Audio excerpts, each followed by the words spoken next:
Hello guys, నా పేరు Maitra Venkata. My channel ప్రకారం మన ఛానల్ సబ్స్క్రైబ్ చేసుకోకపోతే ఇప్పుడే సబ్స్క్రైబ్ చేసుకోండి. పక్కన బెల్ ఐకాన్ ఆన్లో పెట్టుకోండి. నా ఫర్దర్ వీడియోస్ మిస్ అవ్వకుండా చూడొచ్చు. చాలా మంది చూస్తున్నారు కానీ సబ్స్క్రైబ్ చేసుకోవట్లేదు. So please try to subscribe, click the bell icon also. Hello guys, నేను ఒక కోర్స్ క్రియేట్ చేసిన విషయం మీకు అందరికీ తెలిసిందే కదా, how to become a successful YouTuber and master in YouTube అని.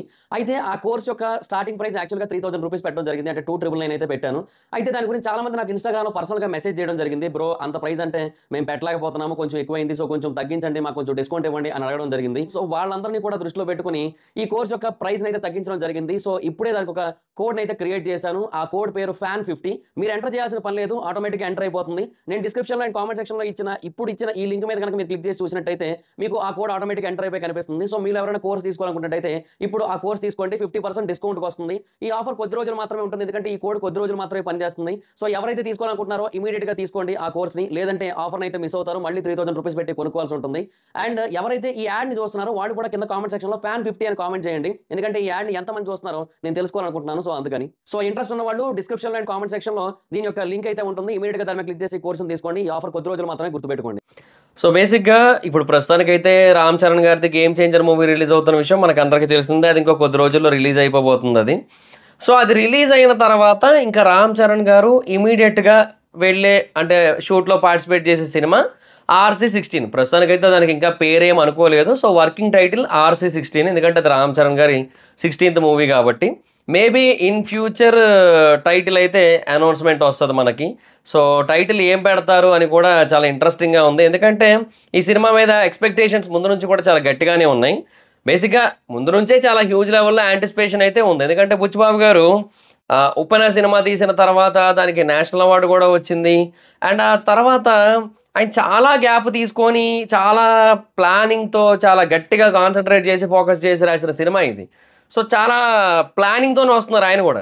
అండ్ రామ్ చరణ్ గారు ఆఫ్టర్ RRR ఎలాంటి సినిమాల మీద సైన్ చేస్తారనే కైండ్ ఆఫ్ క్వశ్చన్ కూడా ఉంటుంది కదా. సో రామ్ చరణ్ గారు ఏంటంటే ఫస్ట్ గేమ్ చేంజర్తో వస్తున్నారు, అండ్ తర్వాత ఇప్పుడు యూనో RC16, నెక్స్ట్ సుకుమార్ గారి సినిమా. సో ఈ 3 సినిమాలు. సో ఇందులో గేమ్ చేంజర్ అనేది క్లాసిక్ మూవీ, కొంచెం క్లాస్గా ఉంటుంది. సో బుచ్చిబాబు గారిది అండ్ సుకుమార్ గారిది 2 సినిమాలు కూడా మాస్గా ఉండే ఛాన్స్ ఉంది. సో రంగస్థలం వీళ్ళకి సుకుమార్ గారి కాంబినేషన్ మనం చూసాం ఆల్రెడీ. సో అంతకంటే మాస్గా ఎక్స్పెక్ట్ చేస్తాం. సో దానికి ముందు వచ్చేది ఇది కూడా కొంచెం మాస్ సినిమా అని అన్నప్పుడు ఆబ్వియస్లీ దీన్ని కూడా అదే లెవెల్లో ఎక్స్పెక్ట్ చేస్తాం. సో ఇది ఒక స్పోర్ట్ రిలేటెడ్ సినిమా అనే ఒక న్యూస్ అయితే నడుస్తోంది. ఏ స్పోర్ట్ అనేది ప్రస్తుతానికైతే కన్ఫర్మ్ కాలేదు, అంటే బాక్సింగా కుస్తీయా ఏంటో మరి తెలీదు. బట్ ప్రస్తుతానికైతే ఒక స్పోర్ట్ చుట్టూ తిరిగే డ్రామా, అంటే స్పోర్ట్ డ్రామా మూవీ.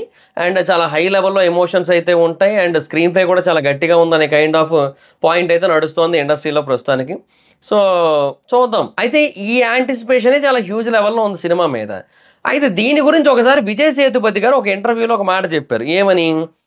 ఈ సినిమా స్టోరీ నాకు తెలుసు, అంటే ఆ ఇంటర్వ్యూ చేస్తున్నాం కూడా బుచ్చిబాబు గారితోనే. ఈ స్టోరీ నాకు తెలుసు, ఇది నెక్స్ట్ లెవెల్లో ఉండబోతుంది. ఆ స్టోరీ విన్నప్పుడే నాకు అర్థమైపోయింది ఇది బ్లాక్ బస్టర్ మూవీ అని చెప్పి. ఎప్పుడు స్టార్ట్ అవుతుంది ఇవన్నీ కూడా అడిగారు అనమాట. సో చాలా బాగా రాశారు, చాలా డిఫికల్ట్గా థింక్ చేసి మరీ రాయడం జరిగింది అన్నట్టుగా అప్రిషియేట్ చేశారనమాట బుచ్చిబాబు గారిని.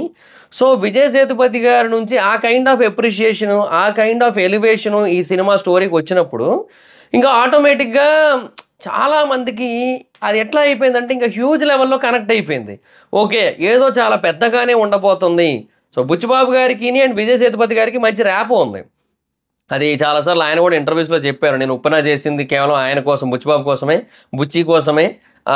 తనకి సినిమా మీద ఉన్న డెడికేషన్, ప్యాషన్ ఇవన్నీ చూసి చేశాను, చాలా తక్కువ అమౌంట్గా చేశానని కూడా చెప్పారు. సో ఇవన్నీ ఉన్నాయి కదా. సో ఆయన ఆ స్టోరీ అందువల్ల విని ఆయన అంత బాగుందన్నారంటే నిజంగా నెక్స్ట్ లెవెల్లో ఉండబోతుంది అనే కైండ్ ఆఫ్ ఫీలింగ్ అయితే చాలామందికి వచ్చింది. సో అది సినిమా మీద అప్పటికే ఉన్న యాంటిసిపేషన్ ఇంకా పెంచేసింది. తర్వాత సినిమా క్యాస్టింగ్ అనౌన్స్ అయింది. ఒక్కొక్కరు అనౌన్స్ అవుతూ వచ్చారు. ఫస్ట్ ఏమో రామ్ చరణ్ గారు ఆబ్వియస్లీ, అదే జాన్వీ కపూర్ హీరోయిన్గా అనౌన్స్ అయింది. So okay, Hindi side you know డెఫినెట్గా జాన్వీ కపూర్ కొంత నౌన్ ఫేస్ కాబట్టి అక్కడ జాన్వీ కపూర్ తెలుగు ఇండస్ట్రీలో కూడా ఇంకా చాలా సినిమాలు చేస్తోంది. సో మెల్లిమెల్లిగా ఇటు సైడ్ కూడా వస్తుంది. సో అందుకని ఇంకా జాన్వీ కపూర్ వచ్చింది ఆ సినిమాలోకి. అయితే ఆ తర్వాత శివరాజ్ కుమార్ గారిని అనౌన్స్ చేశారు. శివరాజ్ కుమార్ గారు రావడం అనేది ఇంకా యాంటిసిపేషన్ పెరిగింది, ఎందుకంటే శివరాజ్ కుమార్ గారు next level mass actor. So ఆయన్ని చూస్ చేసుకున్నారు అంటేనే చాలా గట్టిగా ఉండబోతుంది ఆ పర్టిక్యులర్ రోల్ అని అర్థమవుతుంది. ఏదో చిన్న చిన్న వాటికైతే ఆయన్ని రోల్ లాగా తీసుకోరు. ఏదో జైలర్ లాగా గెస్ట్ అపియరెన్స్ పెడతారు అంతే. సో, కానీ ఇందులో అలా కాదు. ఒక రోల్ ఉంది కాబట్టి డెఫినిట్‌గా చాలా పెద్ద important రోలే.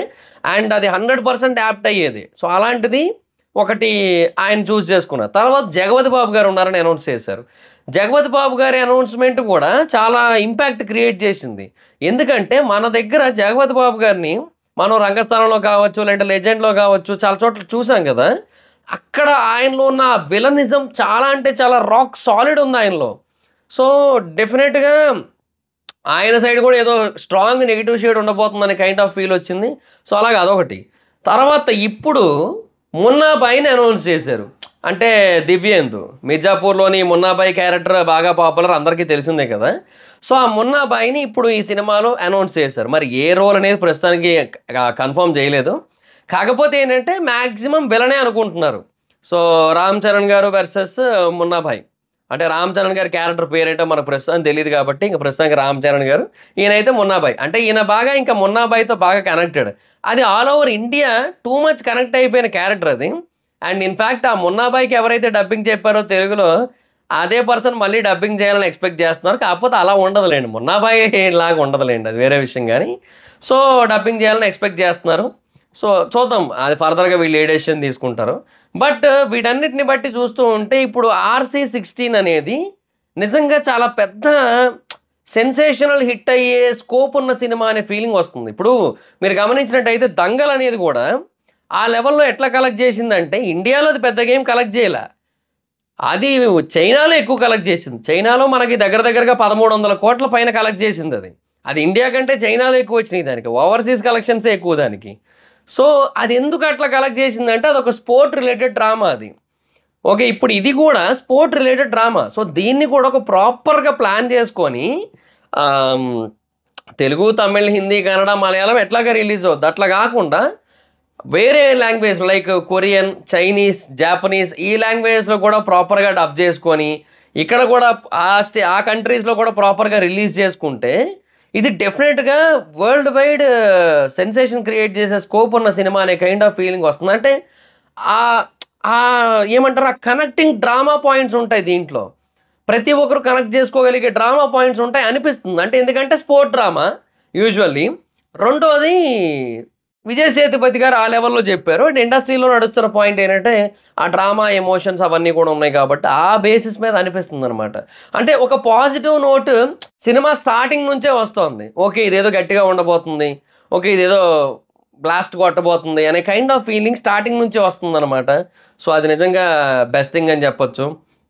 So, maybe 'game changer' cinema కంప్లీట్‌గా రిలీజ్ అయిపోయిన తర్వాత, దాని ప్రమోషనల్ పార్ట్ అంతా అయిపోయిన తర్వాత అంటే రిలీజ్ అంతా మొత్తం అన్నీ అయిపోయిన తర్వాత అప్పుడు 'రామ్ చరణ్' గారు దీని షూట్‌లో పార్టిసిపేట్ చేస్తారు మాక్సిమం. సో, ఇంకా తర్వాత ఎప్పుడు షూట్ అయితే అప్పుడు. బట్ కొంచెం త్వరగా వస్తే బాగుండని ఉంది. ఎందుకంటే 2022 మార్చ్‌లో ఆయన 'ట్రిపుల్ ఆర్'తో వచ్చి తర్వాత 25 స్టార్టింగ్‌లో మనకి మళ్ళీ 'గేమ్ చేంజర్'తో వస్తున్నారు. మరి 3 ఏళ్ళు గ్యాప్ అంటే కరెక్ట్ కాదు. సో, ఇది అట్‌లీస్ట్ 2026లో వచ్చి తర్వాత 'సుకుమార్' గారి సినిమా 2027లో వస్తే బాగుండనైతే ఉంది నాకు. సో, అది కూడా స్టార్టింగ్‌లోనే వస్తే బాగుండని ఉంది నాకైతే. సో, చూద్దాం మరి. ఎందుకంటే 'సుకుమార్' గారు ఇప్పుడు 'పుష్ప 2' అయిపోయిన తర్వాత ఇంక దాని మీద ఫోకస్ చేస్తారు. సో, అది ఈ గ్యాప్‌లో 2 షూట్ అవుతా ఉంటాయి ప్యారలల్‌గా ఏముంది. సో, 2026లో ఇది, 27లో అది రావాలనైతే ఎక్స్‌పెక్ట్ చేస్తున్నా. సో, ఇనీషియల్‌గా ఈ సినిమా మీద ఎందుకో చాలా మంచి పాజిటివ్ నోట్ అయితే ఉంది. అంటే చాలా గట్టిగా కొడతదనే కైండ్ ఆఫ్ ఫీల్ వస్తుందనమాట ఆల్ ఓవర్ ద వరల్డ్. కరెక్ట్‌గా రిలీజ్ చేసినట్టయితే మల్టిపుల్ లాంగ్వేజెస్‌లో. సో, లెట్స్ సీ గైస్ చూద్దాం ఏంటి పరిస్థితి అనేది. సో, అది గైస్ మరి. సో, ఎంతమంది ఈ 'ఆర్‌సీ-16' షూట్ స్టార్ట్ అవ్వడం కోసం వెయిటింగ్? అంటే షూట్ స్టార్ట్ అయితే ఇంకా తర్వాత ఫాస్ట్‌గా ఎళ్ళిపోద్దనిపిస్తుంది ఈ సినిమా నాకైతే మాత్రం.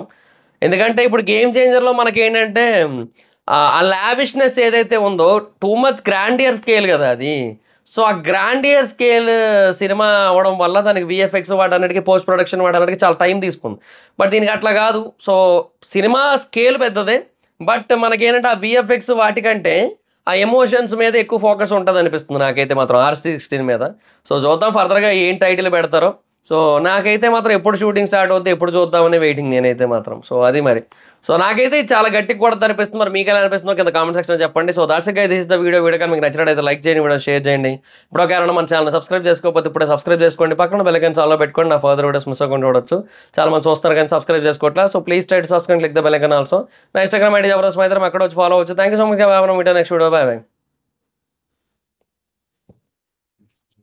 ఇప్పుడు వచ్చింది కొంచెం.